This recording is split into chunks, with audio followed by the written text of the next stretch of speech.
American president Donald ട്രംപിനെ കാണുന്നതിന് മുൻപ് റഷ്യൻ പ്രസിഡന്റ് മറ്റൊരു കൂടിക്കാഴ്ച നടത്തിയിരുന്നു. ഉത്തര കൊറിയൻ പ്രസിഡന്റ് കിം ജോങ് ഉന്നുമായിട്ടായിരുന്നു ആ കൂടിക്കാഴ്ച. ലോകത്തിന്റെ ശാക്തിക സമവാക്യങ്ങൾ തിരുത്തിയെഴുതാൻ പോകുന്ന റഷ്യൻ അധികാരി അമേരിക്കൻ പ്രസിഡന്റിനെ കാണുന്നതിന് മുൻപ് ഉത്തര കൊറിയയുമായി കൂടിയാലോചന നടത്തുന്നത് അമേരിക്കയെ സംബന്ധിച്ച് വലിയ ആശങ്കയും സൃഷ്ടിച്ചിട്ടുണ്ട്. അലാസ്കയിലുള്ള ഇരുവരുടെയും കൂടിക്കാഴ്ച വലിയ രീതിയിൽ ചർച്ച ചെയ്യപ്പെടുമ്പോൾ അതിനു മുൻപ് പുടിൻ കിം ജോങ് ഉന്നുമായി നടത്തിയ കൂടിക്കാഴ്ചയും ചർച്ച ചെയ്യപ്പെടേണ്ടതുണ്ട്. റഷ്യൻ പ്രസിഡന്റ് വ്ളാഡിമിർ പുടിൻ ഉത്തര കൊറിയൻ നേതാവ് കിം ജോങ് ഉന്നുമായി നടത്തിയ കൂടിക്കാഴ്ചയും അതിലൂടെ സൗഹൃദം ഊട്ടിയുറപ്പിച്ചതും ആഗോള രാഷ്ട്രീയത്തിൽ വലിയ ചർച്ചകൾക്ക് വഴി തുറന്നിരിക്കുകയാണിപ്പോൾ. അമേരിക്കൻ പ്രസിഡന്റ് ഡൊണാൾഡ് ട്രംപുമായി വരാനിരിക്കുന്ന നിർണായക ചർച്ചയ്ക്ക് തൊട്ടു മുൻപാണ് ഈ കൂടിക്കാഴ്ച നടന്നതെന്നത് ഇതിന്റെ പ്രാധാന്യം വർദ്ധിപ്പിക്കുന്നു. ഉക്രൈൻ യുദ്ധത്തിന്റെ പശ്ചാത്തലത്തിൽ പാശ്ചാത്യ രാജ്യങ്ങളെ റഷ്യയെ ഒറ്റപ്പെടുത്താൻ ശ്രമിക്കുമ്പോൾ റഷ്യ ഉത്തര കൊറിയ ബന്ധം അഭൂതപൂർവമായ തലത്തിലേക്ക് വളരുന്നത് ലോകശക്തികൾക്ക് പുതിയ തലവേദന സൃഷ്ടിക്കുകയാണ്. ഈ സൗഹൃദം ഊട്ടിയുറപ്പിക്കുന്നതിൽ റഷ്യയ്ക്ക് ആയുധങ്ങളും തൊഴിലാളികളെയും നൽകി ഉത്തര കൊറിയ വലിയ പങ്കാണ് വഹിക്കുന്നത്. ഈ സാഹചര്യത്തിൽ പുടിൻ കിം സൗഹൃദം എങ്ങനെയാണ് ആഗോള രാഷ്ട്രീയത്തെ സ്വാധീനിക്കുന്നതെന്നും റഷ്യ ഉത്തര കൊറിയ ബന്ധത്തിലെ സങ്കീർണതകൾ എന്തെല്ലാമാണെന്നും ഈ കൂടിക്കാഴ്ചയെ അടിസ്ഥാനമാക്കി വിശദമായിട്ട് തന്നെ പരിശോധിക്കേണ്ടതുണ്ട്. കഴിഞ്ഞ ദിവസം നടന്ന കൂടിക്കാഴ്ചയിൽ ഉക്രൈനെതിരായ യുദ്ധത്തിൽ ഉത്തര കൊറിയ നൽകിയ സൈനിക സഹായത്തിന് പുടിൻ കിമ്മിനോട് നന്ദി അറിയിച്ചതായിട്ടാണ് റിപ്പോർട്ടുകൾ സൂചിപ്പിക്കുന്നത്. ഈ കൂടിക്കാഴ്ച നടക്കുന്നതിന് തൊട്ടു മുൻപ് റഷ്യൻ സൈന്യം കിഴക്കൻ ഉക്രൈനിലെ ഡെബ്രോപിലിയയ്ക്ക് സമീപം പുതിയ മുന്നേറ്റങ്ങൾ നടത്തിയിരുന്നു. ചുരുങ്ങിയ സമയത്തിനുള്ളിൽ 10 കിലോമീറ്ററിലധികം മുന്നോട്ട് പോകാൻ റഷ്യൻ സൈന്യത്തിന് സാധിച്ചു. ക്രൈംലിൻ പുറത്തുവിട്ട പ്രസ്താവനയിൽ സൗഹൃദം, നല്ല അയൽപ്പക്കം, സഹകരണം എന്നിവ കൂടുതൽ വികസിപ്പിക്കാനുള്ള തങ്ങളുടെ പ്രതിബദ്ധത ഇരു നേതാക്കളും ആവർത്തിച്ചു എന്നാണ് പറയുന്നത്. അലാസ്കയിൽ വെച്ച് നടക്കാനിരിക്കുന്ന ട്രംപുമായുള്ള ചർച്ചയെക്കുറിച്ചുള്ള വിവരങ്ങൾ പുടിൻ കിമ്മുമായി പങ്കുവച്ചതായും ക്രൈംലിൻ അറിയിച്ചു. എന്നാൽ ഉത്തര കൊറിയയുടെ ഔദ്യോഗിക പ്രസ്താവനയിൽ ഇത് സംബന്ധിച്ച പരാമർശങ്ങളൊന്നും ഉണ്ടായിരുന്നില്ല. റഷ്യയിലെ കുക്സ് മേഖലയിലെ വിമോചനത്തിൽ ഉത്തര കൊറിയ നൽകിയ സഹായത്തെ പുടിൻ പ്രശംസിക്കുകയും ചെയ്തിട്ടുണ്ട്. കഴിഞ്ഞ വർഷം ഉക്രൈൻ സൈന്യം നടത്തിയ ആക്രമണം താൽക്കാലികമായിരുന്നു. എന്നാൽ റഷ്യൻ സേനയുടെ ശക്തമായ പ്രതികരണത്തിലൂടെ അവരെ പിന്തിരിപ്പിക്കാൻ കഴിഞ്ഞിരുന്നു എന്നതാണ് സത്യം. ഇന്ന് ഉക്രൈന്റെ ഏകദേശം 20% പ്രദേശം റഷ്യയുടെ നിയന്ത്രണത്തിലുണ്ട്. ഇത് റഷ്യയുടെ പ്രതിരോധ ശേഷിയും അതുപോലെ തന്ത്രപരമായ ശക്തിയും എത്രത്തോളം ഉണ്ടെന്ന് തെളിയിക്കുന്നത് തന്നെയാണ്. യുദ്ധാനന്തര ബന്ധത്തെക്കുറിച്ച് പറയുകയാണെങ്കിൽ ഉക്രൈൻ യുദ്ധം കാരണം പാശ്ചാത്യ രാജ്യങ്ങളിൽ നിന്ന് റഷ്യ ഒറ്റപ്പെട്ടപ്പോൾ ഇരു രാജ്യങ്ങൾക്കുമിടയിൽ അഭൂതപൂർവമായ ഒരു സഹകരണമാണ് ഉടലെടുത്തത്. ഉക്രൈൻ, ദക്ഷിണ കൊറിയ എന്നീ രാജ്യങ്ങളുടെ റിപ്പോർട്ടുകൾ അനുസരിച്ച് കുറഞ്ഞത് 10,000 ഉത്തര കൊറിയൻ സൈനികരെ റഷ്യൻ സൈനികർക്കൊപ്പം പോരാടാൻ അയച്ചിട്ടുണ്ട് എന്ന റിപ്പോർട്ടുകൾ പറയുന്നുണ്ട്.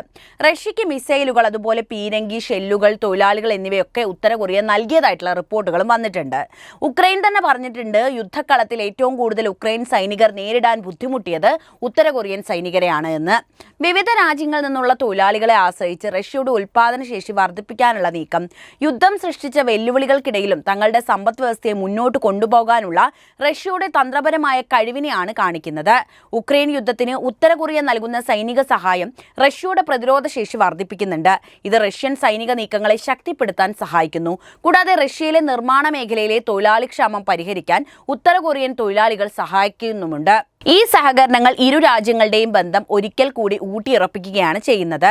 പാശ്ചാത്യ ശക്തികൾക്കെതിരെ ഒരു ബദൽ സഖ്യം കെട്ടിപ്പടുക്കുന്നതിനുള്ള ഒരു തന്ത്രപരമായ നീക്കമായിട്ട് ഈ ബന്ധത്തെ കാണാവുന്നതാണ് എന്നും ഈ വിഭാഗം നിരീക്ഷകർ പറയുന്നുണ്ട്.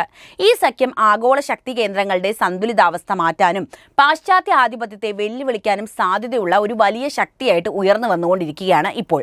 സമകാലിക സാഹചര്യത്തിൽ പുടിനും അതുപോലെ കിം ജോങ് ഉന്നും നല്ല സുഹൃത്തുക്കളാണെന്ന് നമുക്ക് എല്ലാവർക്കും അറിയാം. പക്ഷേ ഇവരുടെ ഒരു സൗഹൃദം ആരംഭിക്കുന്നത് ചരിത്രപരമായിട്ട് തന്നെയാണ്. കാരണം രണ്ട് രാഷ്ട്രങ്ങളും തമ്മിൽ ചരിത്രപരമായി മികച്ച ബന്ധം പുലർത്തിയിരുന്ന രണ്ട് രാഷ്ട്രങ്ങളാണ്. ഇന്നോ ഇന്നലെയോ തുടങ്ങിയ ബന്ധമല്ല ഇവരുടേത് എന്നാണ് പറഞ്ഞു വരുന്നത്. സോവിയറ്റ് യൂണിയന്റെ കാലഘട്ടം മുതൽ റഷ്യയും ഉത്തര കൊറിയയും തമ്മിൽ നിലനിന്നിരുന്ന ഒരു ആഴത്തിലുള്ള ബന്ധം ഉണ്ടായിരുന്നു. അന്ന് മുതൽ ഇന്ന് വരെ ഈ സൗഹൃദം എങ്ങനെയാണ് നിലനിന്നതെന്നും ഇന്നത്തെ ലോകത്തിൽ ഇതിന്റെ പ്രസക്തി എന്താണെന്നും നമുക്ക് പരിശോധിക്കാം. ചരിത്രപരമായ ആ സൗഹൃദത്തിന്റെ കഥയാണ് ഞാൻ ആദ്യം പറയുന്നത്. സോവിയറ്റ് യൂണിയൻ കാലഘട്ടം. ഉത്തര കൊറിയയുടെ സ്ഥാപകനായ കിം ഉൽ സിങ്ങിനെ സോവിയറ്റ് യൂണിയൻ പിന്തുണച്ചിരുന്നു. കൊറിയൻ യുദ്ധത്തിൽ, അതായത് 1950 മുതൽ 53 വരെ നടന്ന കൊറിയൻ യുദ്ധത്തിൽ ഉത്തര കൊറിയയെ സൈനികമായും സാമ്പത്തികമായും സഹായിച്ച പ്രധാന ശക്തികളിലൊന്ന് സോവിയറ്റ് യൂണിയൻ ആയിരുന്നു. ആ കാലഘട്ടം എന്ന് പറയുന്നത് നമുക്ക് അറിയുന്നതാണ്, ശീതയുദ്ധ കാലഘട്ടമാണ്. അതുകൊണ്ട് തന്നെ ഒരുപാട് പ്രോക്സി യുദ്ധങ്ങൾ അരങ്ങേറിയിരുന്ന ഒരു കാലഘട്ടം കൂടിയാണ്. ഇതും ഒരു തരത്തിൽ പ്രോക്സി യുദ്ധമായിരുന്നു. കാരണം രണ്ട് ചേരികളിൽ നിന്നതൊന്ന് സോവിയറ്റ് സോവിയറ്റ് യൂണിയനും മറ്റേത് അമേരിക്കയുമാണ്. ഈ ബന്ധം, അതായത് ഉത്തര കൊറിയയ്ക്ക് സോവിയറ്റ് യൂണിയൻ നൽകുന്ന ഒരു സപ്പോർട്ട് എന്ന് പറയുന്നത് അവർക്ക് വളരെ അനിവാര്യമായിരുന്നു. സോവിയറ്റ് യൂണിയന്റെ തകർച്ചയ്ക്ക് ശേഷമാണ് ഇവരുടെ ബന്ധത്തിൽ കുറച്ച് ഉലച്ചിൽ സംഭവിക്കുന്നത്. അതായത് 1991 സോവിയറ്റ് യൂണിയൻ തകർന്നതോടെ റഷ്യ ഉത്തര കൊറിയ ബന്ധം താൽക്കാലികമായി ദുർബലപ്പെട്ടു. സാമ്പത്തിക സഹായങ്ങൾ നിലച്ചതും റഷ്യൻ പാശ്ചാത്യ രാജ്യങ്ങളുമായി കൂടുതൽ അടുക്കാൻ ശ്രമിച്ചതുമൊക്കെ ഇതിന് കാരണങ്ങളായിട്ടുണ്ട്. എന്നാൽ പുടിൻ അധികാരത്തിലെത്തിയതിനു ശേഷം ഈ ബന്ധം വീണ്ടും പുനർജീവിക്കാനുള്ള ശ്രമങ്ങൾ ആരംഭിച്ചു. റഷ്യയ്ക്ക് എന്നും ഒരു പ്രധാന തന്ത്രപരമായ പങ്കാളി തന്നെയാണ് ഉത്തര കൊറിയ. ദക്ഷിണ കൊറിയ, ജപ്പാൻ, അമേരിക്ക തുടങ്ങിയ പാശ്ചാത്യ രാജ്യങ്ങളെ പ്രതിരോധിക്കാൻ ഉത്തര കൊറിയയുമായുള്ള ബന്ധം റഷ്യയ്ക്ക് നിർണായകവുമാണ്. ഈ സമകാലിക പ്രസക്തിയാണ് അതിൽ ഏറ്റവും കൂടുതൽ നമ്മൾ എടുത്തു പറയേണ്ടത്. ഉക്രൈൻ യുദ്ധവും അന്താരാഷ്ട്ര ഒറ്റപ്പെടലും അനുഭവിക്കുന്ന ഒരു രാഷ്ട്രമാണ് ഇപ്പോൾ റഷ്യ. ഉക്രൈൻ യുദ്ധത്തെ തുടർന്ന് പാശ്ചാത്യ രാജ്യങ്ങൾ റഷ്യക്കെതിരെ ഉപരോധങ്ങൾ ഏർപ്പെടുത്തിയപ്പോൾ റഷ്യയുടെ അന്താരാഷ്ട്ര ഒറ്റപ്പെടൽ വർദ്ധിക്കുകയാണ് ചെയ്തത്. ഈ സാഹചര്യത്തിൽ റഷ്യയ്ക്ക് ഏറ്റവും വലിയ പിന്തുണ നൽകാൻ ഉത്തര കൊറിയ മുന്നോട്ട് വന്നു. യുദ്ധത്തിന് ആവശ്യമായ ആയുധങ്ങളും തൊഴിലാളികളെയും നൽകി ഉത്തര കൊറിയ റഷ്യയെ സഹായിക്കുകയും ചെയ്തിട്ടുണ്ട്.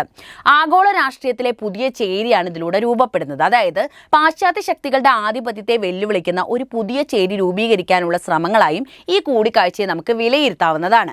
റഷ്യ ഉത്തര കൊറിയ കൂട്ടുകെട്ട് ചൈന പോലുള്ള മറ്റ് രാജ്യങ്ങളെയും ഈ ചേരിയിലേക്ക് ആകർഷിക്കാനുള്ള സാധ്യതയുണ്ട്. കാരണം ചൈന ഒരു കമ്മ്യൂണിസ്റ്റ് രാഷ്ട്രമാണ്, ഉത്തര കൊറിയയും ഒരു കമ്മ്യൂണിസ്റ്റ് രാഷ്ട്രമാണ്, അതുപോലെ തന്നെ സോവിയറ്റ് യൂണിയൻ ആയിരുന്ന ഇന്നത്തെ റഷ്യയും ഒരു കമ്മ്യൂണിസ്റ്റ് രാഷ്ട്രമാണ്. ഉഭയകക്ഷി സഹകരണമാണ് ഇതിൽ ഏറ്റവും വളരെ പ്രാധാന്യത്തോടെ നമ്മൾ നോക്കേണ്ടത്. റഷ്യ ഉത്തര കൊറിയ ബന്ധം സൈനിക സഹകരണത്തിൽ മാത്രം ഒതുങ്ങുന്ന ഒരു ബന്ധമല്ല.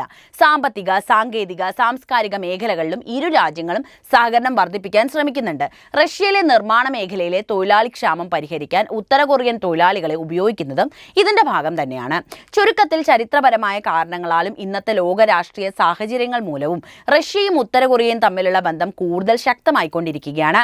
പാശ്ചാത്യ രാജ്യങ്ങളെ പ്രതിരോധിക്കുന്നതിനും ആഗോള രാഷ്ട്രീയത്തിൽ തങ്ങളുടെ സ്വാധീനം വർദ്ധിപ്പിക്കുന്നതിനും ഈ സൗഹൃദം ഇരു രാജ്യങ്ങൾക്കും ഒരുപോലെ പ്രയോജനപ്പെടുത്താവുന്നതാണ്. ഈ ബന്ധം ഭാവി ലോകരാഷ്ട്രത്തിൽ കൂടുതൽ മാറ്റങ്ങൾക്ക് വഴിവെച്ചേക്കാം എന്ന രീതിയിലേക്കാണ് നിരീക്ഷകരൊക്കെ പറയുന്നത്. പക്ഷേ നമ്മൾ ഏറ്റവും കൂടുതൽ സംസാരിക്കേണ്ടത് കിം ജോങ് ഉന്നിന്റെ റഷ്യ ഉക്രൈൻ യുദ്ധത്തിലെ സംഭാവനയെക്കുറിച്ചാണ്. Kim Jong Un Russia Ukraine യുദ്ധത്തിൽ വ്ളാഡിമിർ പുടിനെ ശക്തമായി പിന്തുണച്ചു വന്ന ഒരു നേതാവാണ്. 2025 ഏപ്രിലിൽ നോർത്ത് കൊറിയ ഏകദേശം 15,000 സൈനികരെയാണ് റഷ്യയിലേക്ക് അയച്ചിട്ടുള്ളത്. പ്രത്യേകിച്ച് കുക്സ് മേഖലയിൽ ഉക്രൈനെതിരെ പോരാടാൻ വേണ്ടി മാത്രമാണ് അവർ ഇത്രയും സൈനികരെ വിന്യസിച്ചത്. വൻതോതിൽ ആർട്ടിലറി ഷെല്ലുകൾ, ബാലിസ്റ്റിക് മിസൈലുകൾ എന്നിവ റഷ്യക്ക് ഇവർ നൽകുകയും ചെയ്തു. യുദ്ധത്തിൽ ഉപയോഗിക്കുന്ന 40% ആയുധങ്ങൾ നോർത്ത് കൊറിയയിൽ നിന്നാണെന്നാണ് റിപ്പോർട്ടുകൾ പറയുന്നത്. കൂടാതെ കുക്ക് സൈനിക നിർമ്മാണത്തിനും മൈൻ നീക്കം ചെയ്യലിനുമായി ആയിരക്കണക്കിന് തൊഴിലാളികളെയും ഉത്തര കൊറിയ അയച്ചിട്ടുണ്ട്. രാഷ്ട്രീയപരമായി കിം ഉക്രൈനെതിരായ റഷ്യയുടെ നടപടികളെ പരസ്യമായി അംഗീകരിക്കുകയും ഐക്യദാർഢ്യം പ്രഖ്യാപിക്കുകയും ചെയ്ത വ്യക്തി കൂടിയാണ്. 2024 ഒരു ഉഭയകക്ഷി കരാർ പ്രകാരം ഇരു രാജ്യങ്ങളും പരസ്പര സൈനിക സഹായം ഉറപ്പാക്കിക്കൊണ്ട് ഇത് തന്ത്രപരമായ പങ്കാളിത്തമായി വിശേഷിക്കപ്പെടുന്നുണ്ട്. നോർത്ത് കൊറിയ ആകട്ടെ റഷ്യയിൽ നിന്ന് എണ്ണ, ധാന്യങ്ങൾ, സാമ്പത്തിക സഹായം എന്നിവ പ്രതിഫലമായിട്ട് സ്വീകരിക്കുകയും ചെയ്യുന്നുണ്ട്.